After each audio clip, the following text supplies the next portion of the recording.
करगिल विजय दिवस के आज 21 साल पूरे हो गए हैं। रक्षा मंत्री, सीडीएस और तीनों सेनाओं के प्रमुख दिल्ली के नेशनल वॉर मेमोरियल पर शहीदों को श्रद्धांजलि देने पहुंचे। करगिल विजय दिवस पर बोले रक्षा मंत्री राजनाथ सिंह, करगिल विजय भारत के संकल्पों की जीत, शहादत हमेशा प्रेरणा देगी। करगिल विजय दिवस पर सीएम त्रिवेंद्र सिंह रावत ने प्रदेशवासियों को बधाई दी और देश के वीर सपूतों के अदम्य साहस को नमन किया।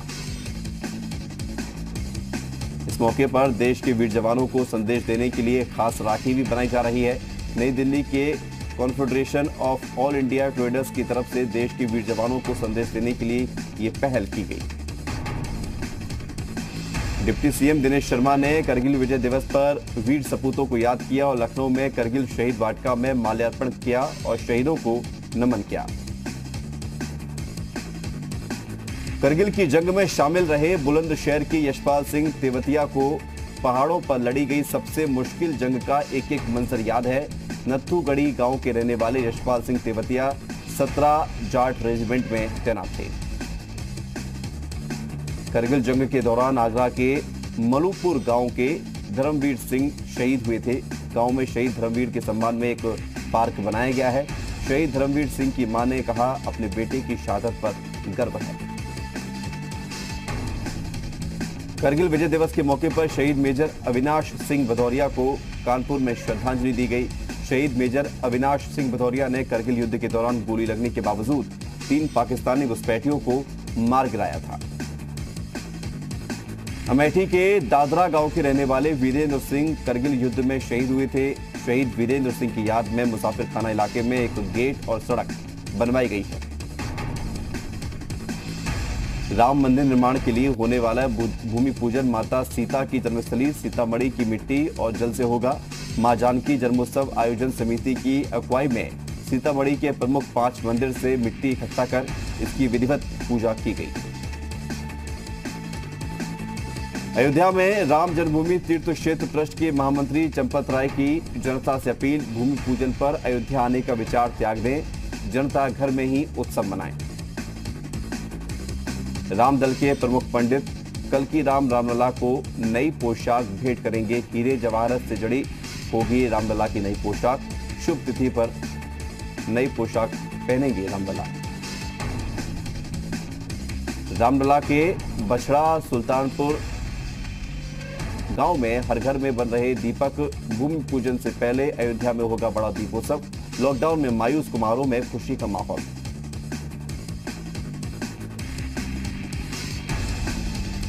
अयोध्या में 5 अगस्त को होने वाले राम मंदिर भूमि पूजन के लिए झारखंड के 1000 धार्मिक स्थलों की पवित्र मिट्टी और नदियों का जल भेजा जाएगा। विश्व हिंदू परिषद की तरफ से राजधानी रांची में मिट्टी और जल इकट्ठा किया जा रहा है। अयोध्या में भूमि पूजन के लिए मध्य प्रदेश के बैतूल से ताप्ती नदी की मिट्टी और जल भेजा जा रहा है। इस कलश में 12 ज्योतिर्लिंगों का जल भी शामिल है। मान्यता के मुताबिक भगवान राम ने 14 वर्षों के वनवास के दौरान यहां विश्राम किया था। लखनऊ में कल कोरोना के रिकॉर्ड मरीज मिलने के बाद आज रविवार को और सख्ती बढ़ा दी गई। प्रमुख चौराहों पर बैरिकेड लगाए गए। लॉकडाउन के दौरान देशभर की कोर्ट में दर्ज हुए 18 लाख केस। सुप्रीम कोर्ट के जज डीवाई चंद्रचूड़ ने दी जानकारी। सिद्धार्थनगर के बांसी इलाके में सीडीओ ने कंटेनमेंट जोन का निरीक्षण किया। साफ सफाई को लेकर सीडीओ ने संबंधित अधिकारियों को जरूरी निर्देश दिए। पीलीभीत में कोरोना मरीजों में लगातार इजाफा। स्वास्थ्य विभाग का दावा, गली मोहल्ले में जाकर कोरोना पॉजिटिव मरीजों को एम्बुलेंस से अस्पताल पहुंचाया जा रहा है।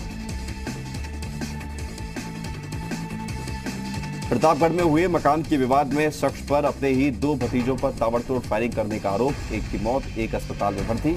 आरोपी गिरफ्तार। अंतु इलाके की घटना। कौशाम्बी में 48 घंटे के अंदर अलग अलग थाना क्षेत्रों में 4 लोगों की हत्या।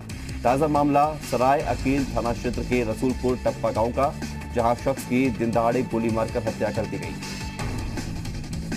सहारनपुर के थाना सदर बाजार इलाके में 20 नवंबर 2019 को हुई नाबालिग लड़की की हत्या का खुलासा। नाबालिग की मां, मामा और मामा के दोस्त पर हत्या का आरोप। सहारनपुर में पुलिस और बदमाशों की मुठभेड़, अवैध असलहों की सप्लाई करने वाले 3 आरोपी गिरफ्तार, एक कार भारी मात्रा में अवैध असलाहा बरामद, थाना फतेहपुर पुलिस की कार्रवाई। रामपुर में पत्नी पर हमला और उससे लूट करने का आरोपी, पति गिरफ्तार, पुलिस ने लूट का सामान और हमले में उपयोग हथियार बरामद किया। मथुरा के थाना मांट इलाके में किशोर को घर से बुलाकर मारपीट करने का आरोप, पूजा के फल खाने पर किशोर को पीटने और गालियां देने का आरोप, पुलिस मामले की जांच में जुटी। लखनऊ के थाना पीजीआई क्षेत्र की 4 दुकानों के शटर काटकर लाखों की चोरी, एल्डिको चौकी पर दुकानदारों ने किया प्रदर्शन। फतेहपुर के चांदपुर थाना क्षेत्र में यमुना नदी में डूबे 2 बच्चों के शव बरामद, गोताखोरों की टीम ने 27 घंटे के बाद डूबे बच्चों के शव बरामद किए। फिरोजाबाद में बोरवेल की सफाई करते समय मिट्टी में दबकर मजदूर की मौत, परिजनों ने मुआवजे की मांग की, प्रशासन ने हर संभव मदद का दिया आश्वासन। प्रयागराज में अस्पताल से कोरोना मरीज के लापता होने के मामले ने तूल पकड़ा, कांग्रेस कार्यकर्ताओं ने एडीएम सिटी को जिलाधिकारी के नाम ज्ञापन सौंपा। भदोही में आपसी विवाद में हुई मारपीट में एक व्यक्ति की मौत, मारपीट का वीडियो सोशल मीडिया पर वायरल, पुलिस मामले की जांच में जुटी। उंज थाना क्षेत्र के सारीपुर गांव का मामला। मेरठ में युवक पर अपने सौतेले भाई की हत्या का आरोप, आरोपी और उसका दोस्त गिरफ्तार, लिसाड़ी गेट इलाके का मामला। कानपुर के पनकी में अचानक अजगर निकलने से हड़कंप, निर्माणाधीन अपार्टमेंट में 8 फीट लंबा अजगर निकला, वन विभाग की टीम ने अजगर को पकड़ा। कानपुर में पुराने विवाद में 2 पक्ष भिड़े, जमकर हुई मारपीट, घटना का वीडियो सोशल मीडिया पर वायरल, 2 लोगों को हिरासत में लिया गया। वाराणसी में अपराध की रोकथाम के लिए प्रशासन ने सख्त कदम उठाए हैं, सट्टा खेलने में शामिल अभियुक्त के खिलाफ गैंगस्टर एक्ट में कार्रवाई करते हुए पुलिस ने जुए के पैसे से अर्जित संपत्ति कुर्क की। अलीगढ़ के थाना जवा में पुलिस और पशु तस्कर के बीच मुठभेड़ हुई, एक तस्कर घायल, 2 मौके से फरार, पुलिस ने 2 तमंचे, भारी मात्रा में कारतूस बरामद किए। बागपत पुलिस ने मुठभेड़ में बदमाश सुनील राठी गैंग के शार्प शूटर को दबोचा, जवाबी फायरिंग में बदमाश अजय उर्फ अंशु गोली लगने से घायल हुआ। कानपुर देहात में ब्रजेश पाल नाम का शख्स लापता, परिजनों का आरोप उनके बेटे का अपहरण कर लिया गया है और अपहरणकर्ताओं ने 20 लाख की फिरौती की मांग की है, परिजनों ने पुलिस से भी गुहार लगाई है। कानपुर देहात के एसपी अनुराग वत्स ने ब्रजेश पाल मामले पर कहा कि सर्विलांस एसओजी समेत कई टीमें गठित कर दी गई है, जांच जारी है, जल्दी खुलासा किया जाएगा। कानपुर के संजीत अपहरण और हत्याकांड में मुख्य आरोपी बनाए गए ज्ञानेंद्र के पिता कृष्ण यादव ने पुलिस की कार्यप्रणाली पर सवाल उठाए। उन्होंने कहा जिस कार से अपहरण और हत्याकांड को अंजाम देने की बात हो रही है वो पिछले कई महीनों से उनके घर के बाहर ही उनकी कार खड़ी थी। जौनपुर के जिला प्रशासन ने टॉप 10 अपराधियों पर शिकंजा कसना शुरू कर दिया है। पुलिस ने गैंगस्टर एक्ट के तहत कार्रवाई करते हुए अपराधियों की करीब 1 करोड़ 45 लाख की संपत्ति कुर्क की। गाजियाबाद में सीएनजी पंप पर मारपीट का वीडियो आया सामने, पंप पर 3 लोगों का सेल्समैन से पैसों को लेकर विवाद हुआ, जिसके बाद उन्होंने सेल्समैन के साथ मारपीट शुरू की। गाजियाबाद पुलिस ने सेक्स रैकेट का भंडाफोड़ किया। पुलिस के मुताबिक सेक्स रैकेट थाना साहिबाबाद क्षेत्र के शालीमार गार्डन से चलाया जा रहा था। यहीं से पंजाब उत्तराखंड में भी लड़कियां सप्लाई की जाती थी। आगरा के फतेहाबाद थाना इलाके में पुलिस ने मुनादी के जरिए खनन माफिया को चेतावनी दी। पुलिस ने आगाह किया कि अगर अवैध खनन किया तो फिर कड़ी कार्रवाई की जाएगी। मुरादाबाद में आपसी विवाद में एक की मौत, भाई पर हत्या का आरोप, मृतक की पत्नी का आरोप कि उनके जेठ भरत ने उन्हें और उनकी सास को भी पीटा। वाराणसी में पुलिस पर आरोप है कि लखनऊ में कस्टम विभाग की डीएसपी के भाई को मामूली से विवाद में 3rd डिग्री दी गई। मामला हरुआ करोम गांव का है। आरोप है कि पुलिस ने एक तरफा कार्रवाई की, एसपी ग्रामीण ने दिए जांच के आदेश। फिरोजाबाद के सिरसागंज थाना इलाके में बोरवेल की सफाई के दौरान हुआ हादसा, मिट्टी धंसने से एक मजदूर की मौत। आगरा पुलिस ने अंतर्राज्यीय गो तस्कर गिरोह का पर्दाफाश किया। 15 आरोपी गिरफ्तार, 255 मवेशी बरामद। थाना सिकंदरा पुलिस और एसओजी टीम की कार्रवाई। रामपुर के पटवाई थाना इलाके के दलपुरा गांव में पुराने विवाद को लेकर हुई फायरिंग में एक व्यक्ति की मौत हो गई, एक घायल हुआ। मामले की जांच में जुटी पुलिस।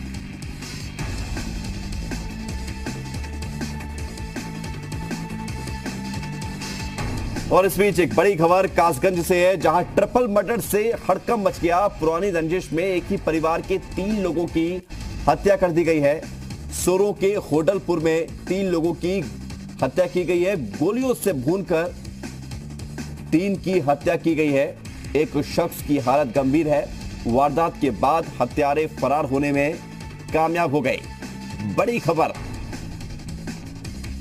खबर है, कासगंज में ट्रिपल मर्डर हुआ है। पुरानी रंजिश में एक ही परिवार के 3 लोगों की हत्या का मामला सामने आया है और बताया जा रहा है कि गोलियों से भूनकर इस वारदात को अंजाम दिया गया। एक शख्स घायल हुआ है और बाकी हत्यारे फरार होने में कामयाब हो गए हैं। वहीं एसपी अध्यक्ष अखिलेश यादव ने भी इस वारदात के बाद ट्वीट किया है। कासगंज जिले में एक ही परिवार के 3 लोगों की हत्याओं से प्रदेश दहल गया है। हत्यारों के फरार होने की खबर है। उत्तर प्रदेश में धारावाहिक आपराधिक घटनाओं को देखकर लगता है कि प्रदेश की बागडोर अब शायद भाजपा सरकार के हाथ से निकलकर बदमाशों के हाथों में चली गई है। विशाल रघुवंशी हमारे साथ जुड़ रहे हैं। विशाल, ट्रिपल मर्डर का मामला सामने आया है, पुलिस क्या जानकारी जुटा पाई है? देखिए, एक ही परिवार के 3 लोगों की हत्या हुई है। कासगंज के कोतवाली क्षेत्र के होडलपुर की ये बुरी घटना है।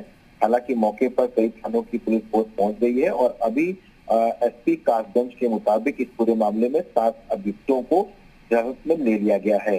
हालांकि इस घटना के बाद पुलिस जो है प्रथम दृष्टया ये मान रही है कि आपसी रंजिश की वजह से इस घटना को अंजाम दिया गया है। एक ही परिवार के 3 सदस्य हैं जिनकी मौत हो गई है, जिसमें एक का नाम प्रेम सिंह है, दूसरा पप्पू है, तीसरा रुद्र प्रताप है। इस हमले में 2 जो व्यक्ति हैं, गुड्डू और प्रमोद, ये घायल हो गए हैं। इसमें से एक जो है गंभीर घायल है और इनको अलीगढ़ मेडिकल कॉलेज कासगंज जिला अस्पताल रेफर कर दिया गया है। कासगंज जिला अस्पताल से फिलहाल जो तमाम और भी अभियुक्त इसमें शामिल हो सकते हैं, इसको लेकर दबिश। विशाल, चूंकि एक ही परिवार के 3 लोगों की हत्या और कुछ लोग घायल हुए हैं, हत्यारे कौन थे ये जानते होंगे पहले से ही, तो नामजद एफआईआर भी हुई होगी, कुछ जानकारी पुलिस के हाथ लगी है? कौन थे हत्यारे? देखिए, बिल्कुल ये शाम की 6:30 बजे की घटना है और जब पुलिस को इसकी जानकारी हुई तो अनुपालन में टीमें गठित की गई और टीमें गठित होने के बाद 7 अभियुक्तों को, जो चूंकि एसपी कासगंज ने ये बताया है कि 6 से 7 अभियुक्तों को पुलिस ने हिरासत में लेकर पूछताछ करना शुरू कर दिया है और इनका इन्वॉल्वमेंट पाया है। अभी और भी अभियुक्त हो सकते हैं, इसके बारे में पुलिस अभी थोड़ा सा खुलकर नहीं बता रही है, लेकिन ये माना जा रहा है कि अभी 4 से 5 अभियुक्त और हो सकते हैं। बड़ी वारदात थी, क्योंकि ये सभी को एक साथ जो है इन पर गोली चलाई गई है, तो जाहिर सी बात है कि पूरी प्लानिंग से बदमाश आए थे और इनकी तादाद जो है 1 दर्जन के आसपास हो सकती है। फिलहाल 6 से 7 अभियुक्तों को, जैसा कि एसपी कासगंज के मुताबिक, हिरासत में ले लिया गया है और उनसे पूछताछ की जा रही है। और जो 2 लोग गंभीर रूप से घायल हैं, जिनमें से एक ज्यादा गंभीर है, इनको अलीगढ़ मेडिकल कॉलेज रिफर कर दिया गया है। पहले इनको कासगंज जिला अस्पताल ले जाया गया था, जहां से उनको अलीगढ़ मेडिकल कॉलेज कासगंज से रिफर कर दिया गया है। जी बिल्कुल, लेकिन विशाल, सवाल यह है कि दिन दहाड़े इस वारदात को अंजाम दिया गया। हत्यारे आते हैं, एक ही परिवार के 3 लोगों की हत्या कर देते हैं, कुछ लोग घायल भी हो जाते हैं और चले जाते हैं। पुलिस की कार्यप्रणाली अब तक कैसी रही इस पूरे मामले में? और जैसा कि आप बता रहे हैं कि 6 से 7 लोगों को हिरासत में लेकर पूछताछ की जा रही है, कोई ठोस गिरफ्तारी या ठोस सबूत पुलिस के हाथ लगे हैं? देखिए, पुलिस के अनुसार ये 6 के 7 लोग जो हिरासत में लिए गए हैं, इनका पूरा इन्वॉल्वमेंट है। अभियुक्त के तौर पर इनको हिरासत में लिया गया है। कुछ देर के बाद इनकी गिरफ्तारी भी दिखाई जाएगी। अभी फिलहाल पुलिस का पूरा फोकस जो भागे हुए अभियुक्त हैं उनको पकड़ने में है। सबसे महत्वपूर्ण बात यह है कि चूंकि उत्तर प्रदेश में वीकेंड लॉकडाउन है, ऐसे में किस तरह से बदमाशों के हौसले बुलंद है, इतनी बड़ी घटना को अंजाम देते हैं और उत्तर प्रदेश में लॉ एंड ऑर्डर। बिल्कुल, बड़े सवाल हैं विशाल, और ये मामला भी काफी बड़ा है। शुक्रिया आपका हमारे से जुड़ने के लिए और तमाम जानकारी देने के लिए।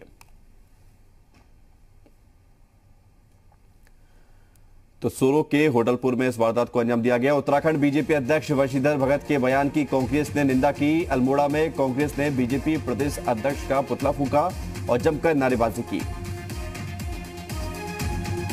उत्तराखंड में कोरोना संक्रमित मरीजों की तादाद में इजाफे के चलते बीजेपी ने अपने सभी कार्यक्रम स्थगित किए हैं। बीजेपी प्रवक्ता खजान दास के मुताबिक पार्टी की कई अहम बैठकें होनी थी, लेकिन कोरोना के चलते कार्यक्रम कुछ दिन के लिए स्थगित किए गए हैं।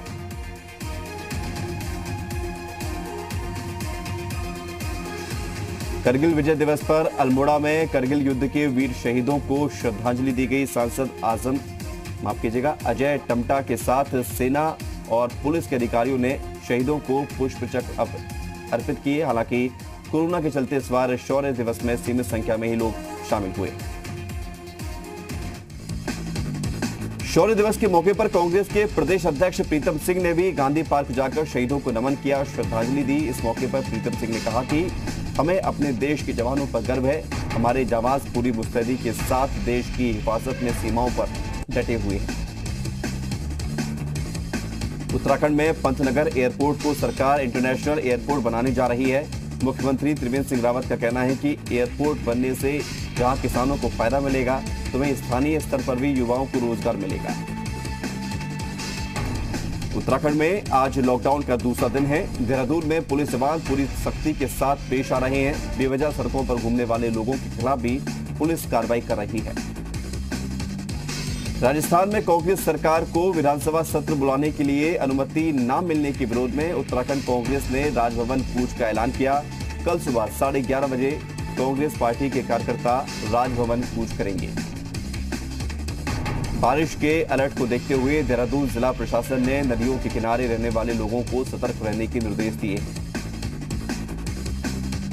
देहरादून के सुद्दोवाला जेल में 7 कैदियों की कोरोना रिपोर्ट पॉजिटिव आई। जेल प्रशासन ने सतर्कता बढ़ाई है। डीएम ने कहा जेल में अलग से क्वारंटीन सेंटर बनाया गया है। नए कैदियों को क्वारंटीन सेंटर में रखा जा रहा है। आज से अगले 3 दिन उत्तर प्रदेश और उत्तराखंड के कई इलाकों में हो सकती है भारी बारिश। मौसम विभाग ने इसे लेकर जारी की चेतावनी। दोनों राज्यों में बारिश से अब तक हो चुका है काफी नुकसान। बिहार में 3 दिनों तक हो सकती है भारी बारिश। राज्यों में बाढ़ से 10 जिले प्रभावित हुए हैं। लोगों को 28 राहत शिविरों में भेजा गया। देहरादून में देर रात हुई बारिश की वजह से रिस्पना नदी का जलस्तर बढ़ गया है। जलभराव होने की वजह से भूमि कटाव का भी खतरा बढ़ गया है, जिसको लेकर जिला प्रशासन ने नदियों के किनारे बसे लोगों को सावधान रहने के निर्देश दिए हैं। एसडीआरएफ ने उत्तराखंड में फिर एक बेजुबान की जान बचाई। श्रीनगर गढ़वाल में फरासू के पास एक गाय पहाड़ी पर फंस गई। एसडीआरएफ ने 75 मीटर ऊंची चट्टान पर फंसी गाय का रेस्क्यू किया। असम में बाढ़ की स्थिति गंभीर है। राज्य के 27 जिलों के 26 लाख से ज्यादा लोग प्रभावित हुए हैं। बाढ़ से मरने वालों की संख्या 97 हो गई है। कई जगहों पर पीने का पानी भी नहीं मिल पा रहा। विधानसभा सत्र के लिए राजस्थान के मुख्यमंत्री अशोक गहलोत ने राज्यपाल को भेजा नया प्रस्ताव। कोरोना को बताया एजेंडा। राहुल गांधी का ट्वीट, एकजुट होकर लोकतंत्र की रक्षा के लिए आवाज उठाएं। महाराष्ट्र के मुख्यमंत्री उद्धव ठाकरे की विपक्ष को चुनौती। सामना में लिखा 3 पहिए वाला गरीबों का रिक्शा है मेरी सरकार, हिम्मत है तो गिराकर दिखाएं। फिल्म निर्देशक महेश भट्ट से सुशांत सिंह खुदकुशी मामले में कल होगी पूछताछ। कंगना रनौत को भी समन। महाराष्ट्र के गृह मंत्री ने कहा करण जौहर से भी हो सकती है पूछताछ। भारतीय नौसेना ने रामेश्वरम में डूब रहे 10 मछुआरों की जान बचाई। सूचना मिलने के बाद नेवी ने किया रेस्क्यू। कर्नाटक में बकरीद के लिए सरकार ने जारी की गाइडलाइंस। मस्जिद में एक साथ 50 लोग ही पढ़ सकेंगे नमाज। बरेली में 51 टाटा एस ट्रक बांग्लादेश हुए एक्सपोर्ट। ट्रेन से भेजे गए ट्रक। इंडियन बैंक ने दी किसानों को बड़ी राहत। सोने के बदले लोन की स्कीम पर घटाया ब्याज। टैक्स बचाने के लिए 31 जुलाई तक कर सकते हैं निवेश। सुकन्या समृद्धि योजना और जीवन बीमा है ऑप्शन। सीएनजी के दाम में बढ़ोतरी। मुंबई में 48 रुपए 95 पैसे प्रति किलोग्राम हुआ दाम। बढ़ी हुई दरें तत्काल प्रभाव से लागू। पीएम मोदी ने की पीएम स्वनिधि योजना की समीक्षा। स्कीम से रेहड़ी पटरी वालों को होगा फायदा।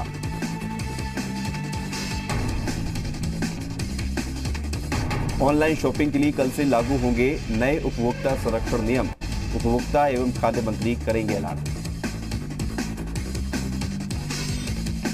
चीन के साथ बायोलॉजिकल वेपन बनाने के आरोप पर पाकिस्तान की सफाई। आरोप राजनीति से प्रेरित और बेबुनियाद।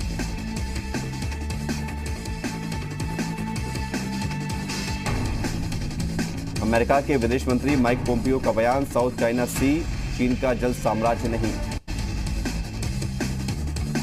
कनाडा सरकार ने कहा है कि उनके देश में भारत विरोधी किसी रेफरेंडम को महत्व नहीं दिया जाएगा। कनाडा के बयान का भारत ने स्वागत किया। चीन के विदेश मंत्रालय ने अपने वाणिज्य दूतावास में अमेरिकी अधिकारियों के घुसने को लेकर दर्ज कराया केस। जर्मनी में एक छोटा विमान क्रैश होकर घर पर गिरा। हादसे में 3 लोगों की मौत, एक बच्चा घायल। बैंकॉक में सैकड़ों एलजीबीटी कार्यकर्ताओं ने किया प्रदर्शन। अपने अधिकारों को लेकर उठाई आवाज।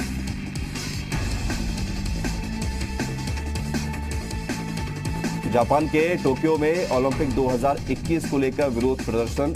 आयोजन से फैल सकता है कोरोना वायरस। मेरिलबोर्न क्रिकेट क्लब की वेबसाइट पर पहली बार हिंदी में दिखे क्रिकेट के नियम। रंग लाई भारतीय शख्स की मेहनत।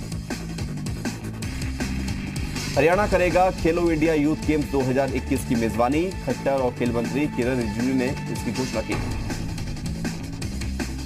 खेल मंत्री का बयान। लॉस एंजलिस ओलंपिक पदक तालिका में भारत शीर्ष 10 में शामिल होगा। पूर्व क्रिकेटर गौतम गंभीर बोले, जब तक फिट और फॉर्म में है धोनी को खेलते रहना चाहिए।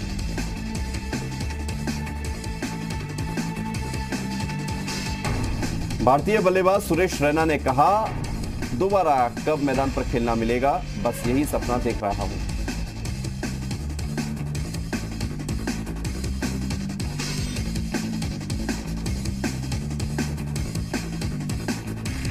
दिल बेचारा की प्रीमियर नाइट पर संजना सांगी ने किया रेड कार्पेट वॉक। संजना सांगी का ये डेब्यू फिल्म है।